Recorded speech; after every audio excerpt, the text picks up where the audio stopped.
Hello, good afternoon all of you. आप हैं commerce education point with Manoj Kumar के साथ, और आज मैं चर्चा आप लोगों के समक्ष करूंगा एंटरप्रेन्योरशिप का क्लास नंबर 7 और एक्सरसाइज 6 उपक्रम की स्थापना, setting up of an enterprise, यानी उपक्रम की स्थापना। तो मैं सबसे पहला हम लोग क्वेश्चन चर्चा करेंगे, नए उपक्रम को स्थापित करने के पूर्व साहसी को किन किन बातों का ध्यान रखना चाहिए। यानी एक साहसी के द्वारा उत्पाद का चुनाव कर लिया गया, उपक्रम का भी चुनाव कर लिया गया, और अब हम लोग क्या कर रहे हैं, तो उपक्रम को स्थापित कर रहे हैं, उसका सेटिंग कर रहे हैं। तो एक साहसी के द्वारा उपक्रम को स्थापित करते समय किन किन बातों को ध्यान में रखना चाहिए।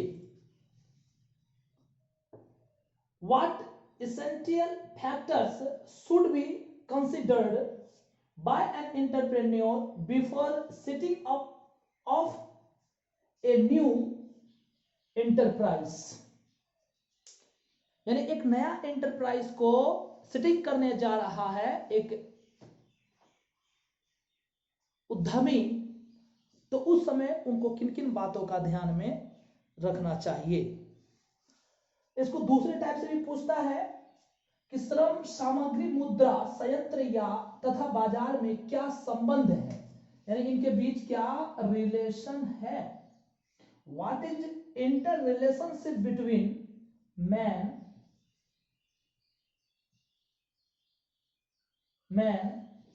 Material money machine and market, यानी इन सभी के बीच क्या रिलेशन है, इसको बताना है।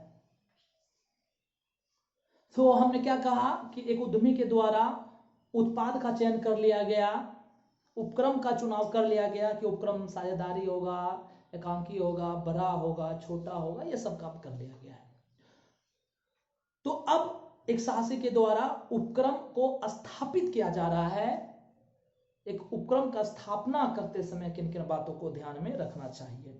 तो बोला किसी भी उपक्रम को चलाने के लिए 5M यानी 5M का मतलब हुआ वो सारा मटेरियल जिसकी उपक्रम स्थापना के समय आवश्यकता होती है। ये 5M क्या है, मैन है, मटेरियल है, मनी है, मशीन है और मार्केट है।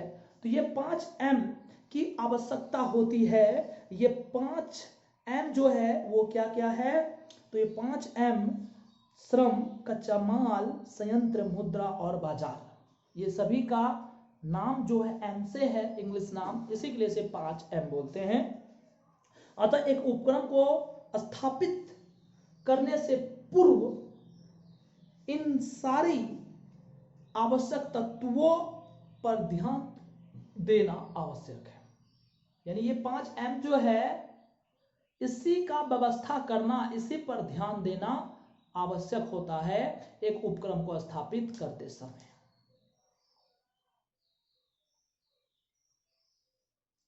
तो सबसे पहले क्या बोले हम, श्रम यानी मजदूर, मैन।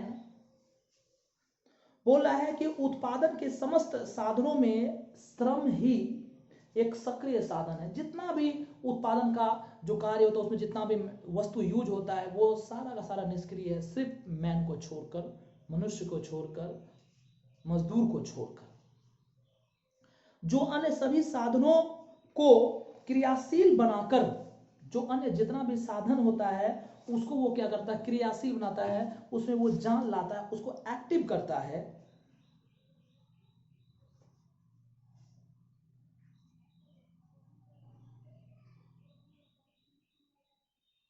एक्टिव कर कर क्या करता है, उसको उपयोगी बना देता है। जैसे पूंजी रखा हुआ तो निष्क्रिय है, मशीन रखा हुआ तो कोई काम नहीं कर रहा है, बिल्डिंग है, जमीन है, कोई काम नहीं। लेकिन उसका अगर मनुष्य के द्वारा यूज किया जाना स्टार्ट हो जाता है तो वो सक्रिय होता है, उसमें जान आ जाता है, उसका कार्य स्टार्ट हो जाता है। तो मनुष्य ही, श्रम ही क्या करता है, अन्य सारे निष्क्रिय जो साधन है उसमें गति प्रदान करके उसको सक्रिय बनाता है। अतः एक उपक्रम के स्थापना से पूर्व एक साहसी को अपनी आवश्यकता के अनुसार श्रम यानी मजदूरों का व्यवस्था कर लेना चाहिए। अगर एक उपक्रम में अच्छा मजदूर होगा, ट्रेंड मजदूर होगा, तो वो ठीक ढंग से काम करेगा और उपक्रम का जो उद्देश्य है वो आसानी से पूरा हो जाएगा। तो एक साहसी के द्वारा उपक्रम स्थापना से पूर्व ध्यान देने योग्य बात में सबसे पहला क्या था, श्रम यानी मजदूर, मैन। उसके बाद क्या है, कच्चा माल, मटेरियल, रॉ मटेरियल, इसका भी व्यवस्था कर लेना होता है। बोला है कि यदि उपक्रम उत्पादन से संबंधित हो तो स्थापना से पूर्व कच्चा माल की व्यवस्था, उसके किस्म, मूल्य इत्यादि पर विचार कर लेने चाहिए, क्योंकि कच्चे माल के अभाव में उत्पादन की सारी प्रक्रिया ठप हो सकती है। यानी अगर उत्पादन का कार्य स्टार्ट करने से पहले आवश्यक कच्चे माल की व्यवस्था नहीं की जाएगी तो उत्पादन का जो कार्य होगा वो ठीक ढंग से सुचारू रूप से नहीं चल पाएगा, उसमें बाधा आएगा। इसलिए एक साहसी को उपक्रम स्थापना से पूर्व आवश्यक कच्चे माल की व्यवस्था कर लेनी चाहिए। उसके बाद है संयंत्र यानी मशीन। ये मशीन भी आवश्यक तत्वों में है। बोला किसी भी प्रकार के व्यवसाय के लिए छोटे या बड़े मशीन की आवश्यकता होती ही है। अतः उत्पादन प्रारंभ करने से पूर्व एक उपक्रम में लगने वाले संयंत्र के खरीद को सुनिश्चित करना चाहिए और उपक्रम में उसको स्थापित कर लेना चाहिए।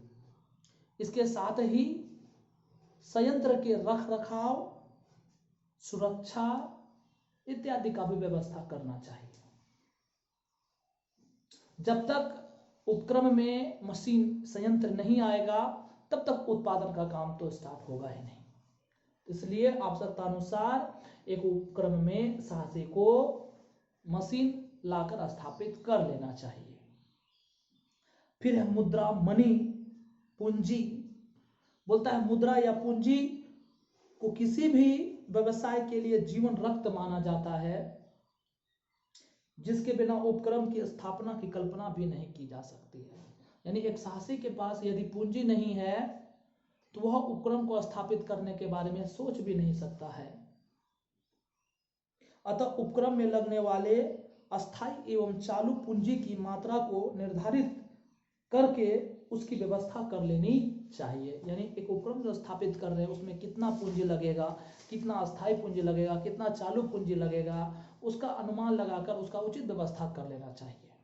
यानी कहाँ से वो पूंजी आएगा, एक साहसी के पास उतना पूंजी है या नहीं है, अगर नहीं है तो उसे दूसरे से ऋण लेकर व्यवस्था कर लेना चाहिए। क्योंकि उपक्रम प्रारंभ हो जाने के बाद पूंजी की कमी होने पर नुकसान झेलना पड़ सकता है। यानी उपक्रम स्टार्ट कर लिए और उसके बाद अगर साहसी के पास पूंजी की कमी है तो वह ठीक ढंग से उपक्रम को नहीं चला पाएगा, फलस्वरूप उपक्रम को हानि का सामना करना पड़ सकता है। फिर है बाजार, मार्केट का भी व्यवस्था कर लेना होता है। बोला उपक्रम लगाने के पूर्व अपने उत्पाद को बेचने के लिए बाजार का निर्धारण कर लेना आवश्यक होता है। यानी एक साहसी जो प्रोडक्ट बनाएगा उस प्रोडक्ट को आखिर में कहां पर वह बेचेगा, तो उस तरह के मार्केट को ढूंढ कर निकाल के उसे निर्धारित, चिन्हित कर लेना आवश्यक होता है। क्योंकि एक साहसी बाजार में उत्पाद की मांग के आधार पर ही, बाजार में प्रोडक्ट का कितना मांग है इस बात को ध्यान में रखकर ही वह उत्पादन का कार्य प्रारंभ करता है। यदि साहसी को बाजार उपलब्ध नहीं होगा तो अपने उत्पाद को सही मूल्य पर वह नहीं बेच पाएगा। उसके द्वारा बहुत ही अधिक मात्रा में यदि प्रोडक्ट बना लिया गया और प्रोडक्ट को बेचने के लिए उसे सही मार्केट की प्राप्ति नहीं होगी तो वह सही मूल्य पर अपने प्रोडक्ट को नहीं बेच पाएगा और उसे लाभ नहीं होगा। इसलिए प्रोडक्ट को बनाने से पहले मार्केट का चयन कर लेना चाहिए जहां पर उस प्रोडक्ट को बेचा जाएगा। तो ये 5M था। ये 5M में क्या क्या था? तो पहला था मैन, फिर था मटेरियल, फिर था मशीन, फिर था मनी और फिर था मार्केट। ये 5M पर विशेष रूप से उपक्रम स्थापना से पूर्व ध्यान देना आवश्यक होता है। इस चैप्टर में फिर दूसरा क्वेश्चन है, किसी नए उपक्रम की स्थापना के चरणों का वर्णन करें, यानी describe the different stage of starting of a new business undertaking. यानी एक उद्यमी के द्वारा सबसे पहले उत्पाद का चुनाव किया गया, फिर उपक्रम का भी चुनाव किया गया, फिर उपक्रम स्थापना से पहले जिन जिन बातों को ध्यान में रखना था उस पर भी वो गौर किया, यानी 5M का भी व्यवस्था कर लिया गया। और अब बारी आ गया उपक्रम को स्टार्ट करने का, उपक्रम को स्थापित करने का। आप अपना यानी एक साहसी अपना कारखाना स्टार्ट कर रहा, स्थापित कर रहा है, तो कारखाना स्थापित करते समय उसे किन किन बातों का ध्यान रखना होता है। तो बोला है कि उपक्रम का चयन कर लेने के बाद उपक्रम को स्थापित करने की बात आती है। यानी उपक्रम का यदि एक साहसी चुनाव कर लिया तो अब उसे स्थापित करेगा, जिसके अंतर्गत निम्नलिखित कार्य संपन्न किए जाते हैं। तो उपक्रम स्थापना के चरण में सबसे पहला स्टेप है स्थान का चयन। यानी एक साहसी जो अपना फैक्ट्री स्थापित करेगा तो वह किस स्थान पर करेगा, सबसे पहले उस स्थान का उसे चयन करना होता है। स्थान का चयन करते समय एक साहसी यह ध्यान देता है कि उस स्थान पर आने जाने यातायात यानी की सुविधा है या नहीं, यानी सड़क की व्यवस्था है या नहीं, वहां बिजली की व्यवस्था है या नहीं, पानी की व्यवस्था है या नहीं। इन सारे बातों को ध्यान में रखते हुए एक साहसी अपने उपक्रम की स्थापना के लिए सबसे पहले स्थान का चयन करता है। अगर इन सारी बातों की वहां व्यवस्था नहीं होगी, ना बिजली, ना सड़क और ना पानी, तो सर्वप्रथम पहले इसका व्यवस्था करना होगा।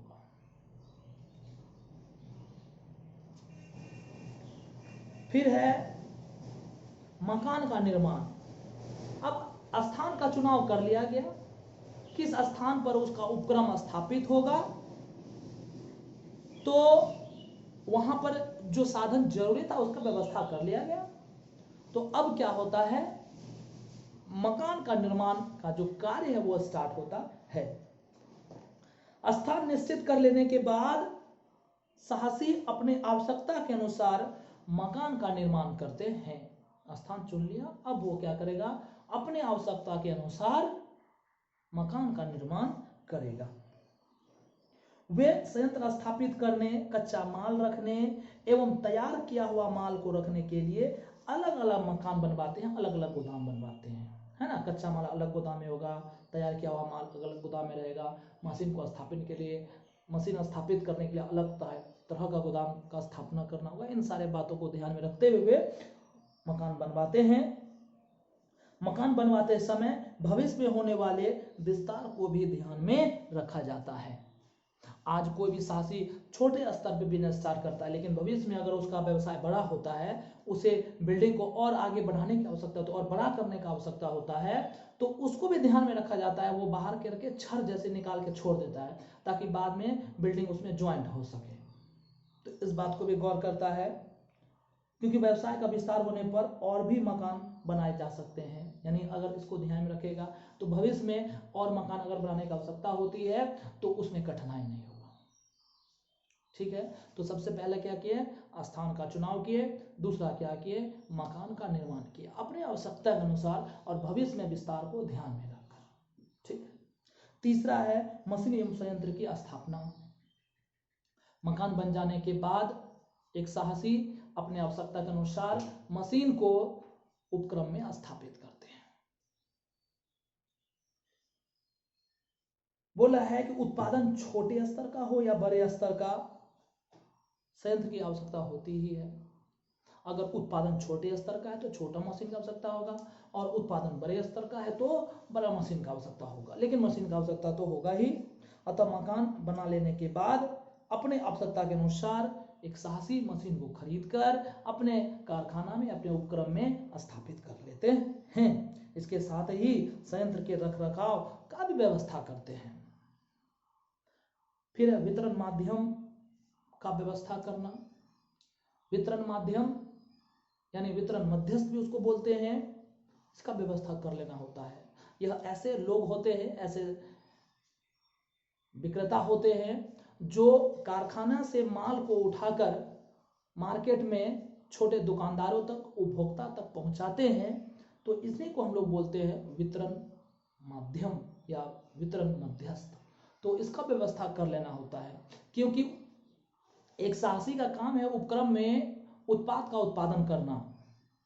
वह खुद उत्पादन कर कर बेच तो नहीं सकता है, तो कारखाने से बाजार तक प्रोडक्ट को पहुंचाने के लिए एजेंटों का, एजेंट यानी सेलिंग एजेंट हुआ या थोक व्यापारी हुआ, इन सारे का पहले व्यवस्था कर लेना होता है कि उपक्रम से प्रोडक्ट को लेकर कौन मार्केट तक आखिर में पहुंचाएगा। इसका पहले से व्यवस्था कर लेना होता है। फिर है उत्पादन जांच, यानी स्थान चुन लिए, बिल्डिंग बना लिए, मशीन स्थापित कर लिए और वितरण माध्यम का भी चुनाव कर लिए, व्यवस्था कर लिए। और अब क्या करते हैं, उत्पादन जांच करते हैं। यानी थोड़ा सा कच्चा माल लेकर, सर्वप्रथम हम लोग काम स्टार्ट कर रहे हैं तो थोड़ा सा कच्चा माल लेकर हम लोग क्या करते हैं, उत्पादन का कार्य प्रारंभ करते हैं। उत्पादन का जो प्रक्रिया है उसका जांच करते हैं और यह देखा जाता है कि उत्पादन में कोई कमी तो नहीं है। यानी सर्वप्रथम थोड़ा सा माल बनाकर चेक किया जाता है कि माल ठीक बन रहा है या नहीं बन रहा है, माल में कुछ कमी तो नहीं है। यदि कुछ कमी होती है तो उसे पूरा किया जाता है और उसके बाद पूर्ण रूप से उत्पादन प्रक्रिया प्रारंभ कर लिया जाता है। यानी सर्वप्रथम थोड़ा सा माल बनाकर उसमें जो कमी होता है उसको देखा जाता है, अगर कमी कुछ निकल जाता है उसको दूर किया जाता है, और कमी नहीं होता है तो फिर उत्पादन प्रक्रिया को जोर शोर से स्टार्ट करते हैं। अधिक से अधिक मात्रा में प्रोडक्ट को बनाने में कर्मचारी लग जाते हैं। उसके बाद है अंतिम में ऐसे मार्केट में प्रवेश होता है, प्रोडक्ट बन जाता है तो फिर मार्केट में ले जाकर माल को बेचा जाता है। ये सब था। तो ये क्या था, ये प्रश्न था हमको कि उपक्रम स्थापना का चयन, यानी एक उपक्रम स्थापित किए तो उसका क्या स्टेप था। सबसे पहले स्थान का चुनाव किए, फिर बिल्डिंग बनाए, फिर उसमें मकान मतलब बिल्डिंग बनाने के बाद मशीन स्थापित किए, फिर वितरण माध्यम का चुनाव किए, व्यवस्था किए और उसके बाद उत्पादन जांच करके उत्पादन का प्रक्रिया जो है प्रारंभ कर दिया गया। ठीक है, तो ये सारा का सारा बात था एक उपक्रम की स्थापना का क्रियान्वयन यानी चरण, स्टेप। आगे आगे क्वेश्चन, विपणन मध्यस्थ क्या है। विपणन मध्यस्थ, यहां पर है क्वेश्चन ये 3 नंबर, विपणन मध्यस्थ क्या है। What is marketing intermediary. Marketing intermediary क्या है आखिर में, तो बोला विपणन मध्यस्थ वह व्यक्ति या संस्था है जो कंपनी को प्रत्यक्ष सेवाएं प्रदान करती है, डायरेक्ट सेवा प्रदान करती है। कंपनी को जो प्रोडक्ट बनाता है उसको उनकी बिक्री बढ़ाने में वो सहायता करता है। किसका? तो एक उपक्रम जो है उसका बिक्री बढ़ाने में सहायता करता है। थोक व्यापारी, फुटकर व्यापारी तथा विक्रय एजेंट विपणन मध्यस्थ का कार्य करते हैं। यानी थोक व्यापारी या फुटकर व्यापारी या सेलिंग एजेंट जो है, ये सारे लोग क्या करते हैं? विपणन मध्यस्थ का कार्य करते हैं। ये उत्पाद को उत्पादक संस्था से लेते हैं और उपभोक्ताओं तक पहुंचाते हैं। यानी ये विपणन मध्यस्थ का काम क्या है? तो प्रोडक्ट को फैक्ट्री से उठाता है और उसे उपभोक्ता तक पहुंचाता है। इसमें कोई परिवर्तन नहीं करता है, वो सिर्फ वो पहुंचाने का कार्य करता है, बिक्री को बढ़ाने का कार्य करता है। ये कौन है? विपणन मध्यस्थ है। ठीक है। उसके बाद है लागत से आप क्या समझते हैं? लागत यानी कॉस्ट। लागत से आप क्या समझते हो? What do you mean by cost? Cost का मतलब हुआ लागत, यानी किसी प्रोडक्ट को बनाने से लेकर उसे बेचने तक उसमें जितना भी खर्चा आता है ना, वही उसका कॉस्ट है।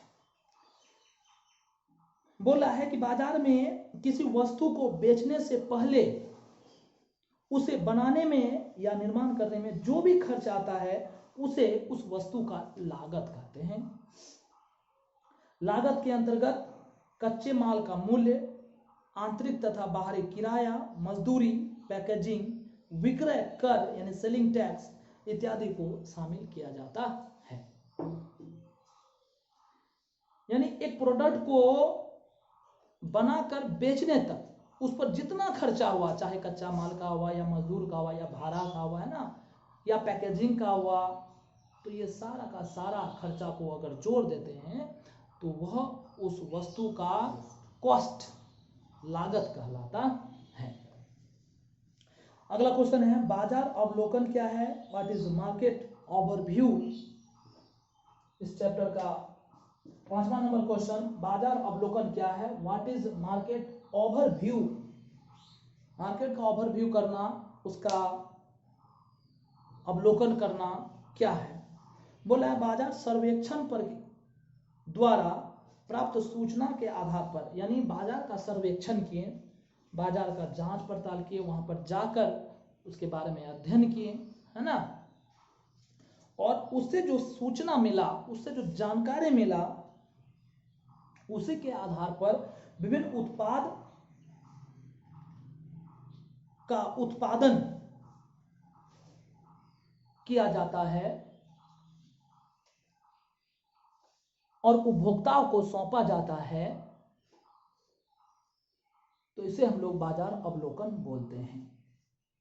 यानी बाजार सर्वेक्षण में क्या होता है? तो उत्पाद का बाजार में कितना मांग होगा एवं किस तरह से उसका पूर्ति किया जाएगा, इन सारे बातों का अध्ययन किया जाता है। अगर बाजार का अवलोकन कर लिया जाता है, यानी बाजार संबंधी जानकारी प्राप्त कर लिया जाता है और उसके बाद प्रोडक्ट का उत्पादन किया जाता है, तो एक साहसी को हानि की संभावना कम होती है। वह सही मात्रा में प्रोडक्ट बना पाते हैं और सही मात्रा में बेच पाते हैं, जिससे उसको उचित लाभ होता है। ठीक है, तो ये था बाजार अवलोकन, बाजार का अध्ययन करना और उसके बाद प्रोडक्ट का उत्पादन करके ग्राहकों को सौंपना। ठीक, तो ये चैप्टर में इतना ही क्वेश्चन। फिर हम लोग मिलते हैं अगले क्लास में अगले चैप्टर के साथ। तब तक बाय।